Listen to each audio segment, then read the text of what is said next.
Saudara-saudara, ini adalah contoh bentuk wayang Purwo gaya Surakarta. Sebagai ciri khas dalam wayang Purwo itu ada eh, dalam tata busananya misalnya Manggaran, kemudian ada juga ciri khas tidak menggunakan sumpeng yang memakai oncan-oncan panjang di sini. Dan untuk tokoh-tokoh yang jangkan pakai kepuh seperti ini. Jadi ini tokoh Duryudana, Sengkuni, Durna, dan Kartowarma.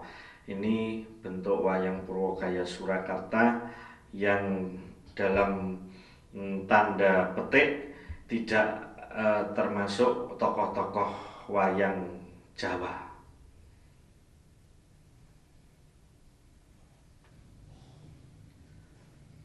Ini adalah bentuk wayang Madya. Wayang Madya itu periodenya menurut ceritanya adalah setelah wayang Purwo, yaitu dari Parikesit sampai dengan Prabu Angleng Darmo di Malawapati. Ciri-cirinya busananya menggunakan sor-soran rapean, kemudian mengenakan keris. Pada bagian kepala ini mirip wayang Purwo, tapi kebanyakan menggunakan sumping sekar luweh dan ada uncen-uncen sampai di bagian ini. Dan kebanyakan tokoh menggunakan sampur. Ini tokoh Prabu Jayabaya dan ini Prabu Angleng Darmo.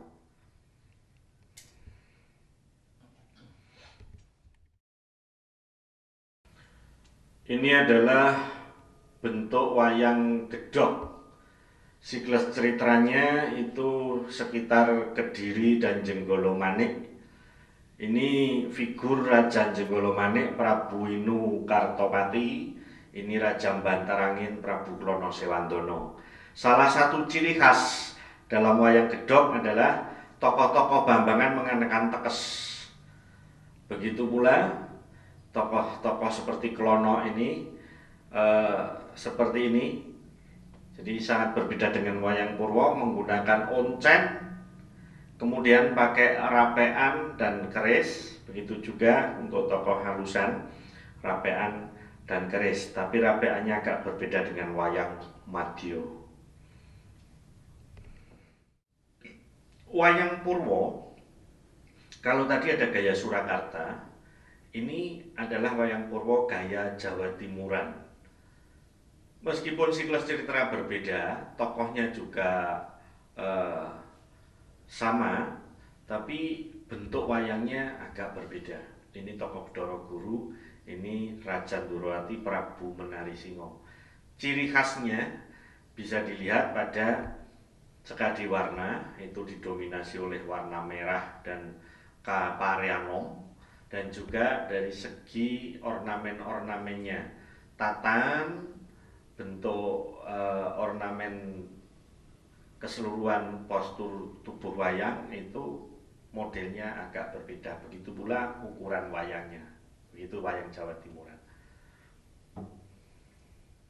Ini adalah bentuk wayang klithik. Bahan dibuat dari kayu, tapi tangannya dari kulit. Tokohnya diambil dari legenda Jawa. Ini tokoh Damar Wulan, ini adalah tokoh Minak Jinggo Raja Blambangan. Ciri khasnya mirip wayang gedhog, menggunakan tekes, tapi bahannya dari kayu. Rapean juga sama, mengenakan keris. Tapi cerita dan latar belakang kesejarahannya sangat berbeda.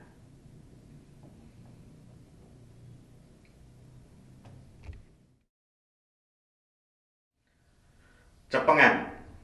Untuk wayang putren sejenis Banowati ini, posisi tangan dalang kurang lebih seperti ini. Istilahnya nyempurit atau metit. Jadi posisi ibu jari kurang lebih seperti ini. Kalau dilihat dari sana kurang lebihnya seperti ini. Metit karena menyesuaikan bobot dari ukuran wayang. Ini cepengan putren. Cepengan untuk wayang putran seperti ini, kalau ada putran alus seperti ini, kurang lebih Posisi jari-jari dalang itu seperti ini. Ini istilahnya ada di genuk bawah. Ya, posisi yang sebelah belakang kurang lebihnya seperti ini. Ini untuk putaran halus, kalau dikelirkan seperti ini. Kurang lebihnya begini. Untuk putaran halus. Cepengan untuk putaran gagah semacam ini Kartomarmo, Seto, Utara, Prasangka dan sebagainya. Posisi jari ibu jari kurang lebih ngelengkeh, yaitu ada di antara genuk atas dan genuk bawah. Ini namanya ngelengkeh.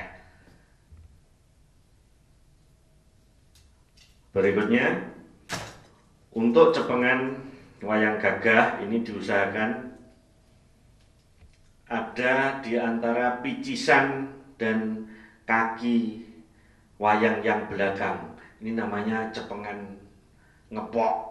Di untuk wayang-wayang besar sejenis Duryudana ke atas sampai Bumon Rakasura, kemudian Jagalabila, Werkudara dan sebagainya. Ini cepengan ngepok. Kemudian untuk Butoraton, cepengan Butoraton ini juga khusus. Kalau di dalam istilah pedalangan, cepengan yang melebihi dari ngepok itu adalah jagal. Seperti ini posisinya. Kenapa jagal? Karena Butoraton ini wayangnya cukup besar. Kalau dilihat dari posisi kiri seperti ini.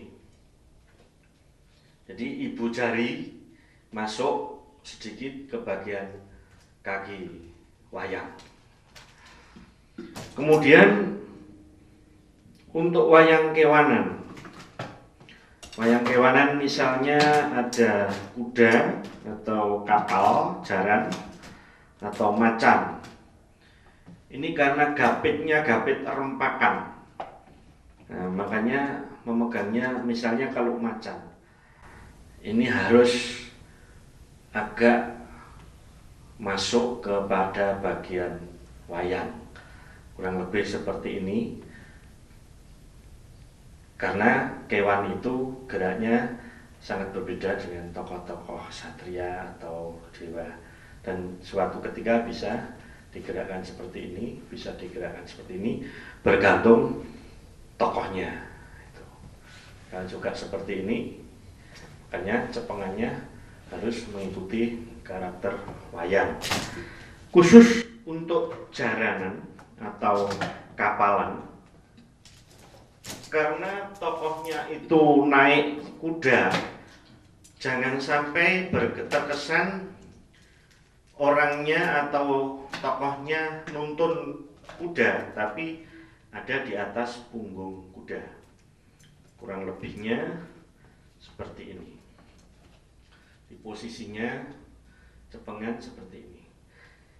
Jadi posisi tangan dalang, ibu jari pada gapit kuda itu kurang lebih pada picisan, tapi tokohnya metit. Jadi tokoh apa saja yang sedang naik harus metit. Nah, ini perlunya juga bisa digerakkan. Ini khusus untuk kuda. Tapi agak berbeda dengan tokoh binatang gajah. Karena gajah itu sangat besar, dan tokoh-tokoh yang naik gajah pun itu biasanya besar. Makanya cepengannya ngerogoh. Ngerogoh seperti ini. Di posisi tangan dalang ini ada di atas pelemahan gajah, ngerogoh masuk di bagian wayang. Ini untuk cepengan gajah.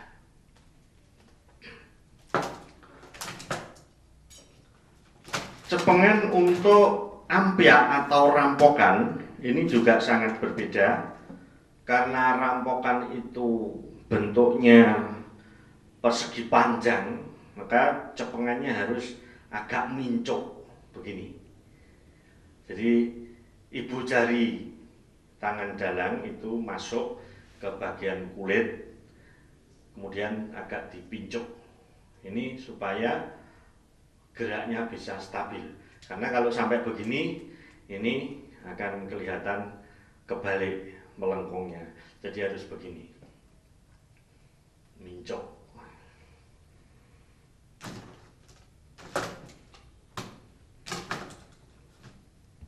Cepengan untuk tokoh-tokoh wayang ataupun binatang yang terbang atau abur-aburan, seperti contoh Garuda atau Jantayu, ini harus dicepeng metit seperti ini. Karena apa? Untuk membantu supaya tekanannya lebih tinggi.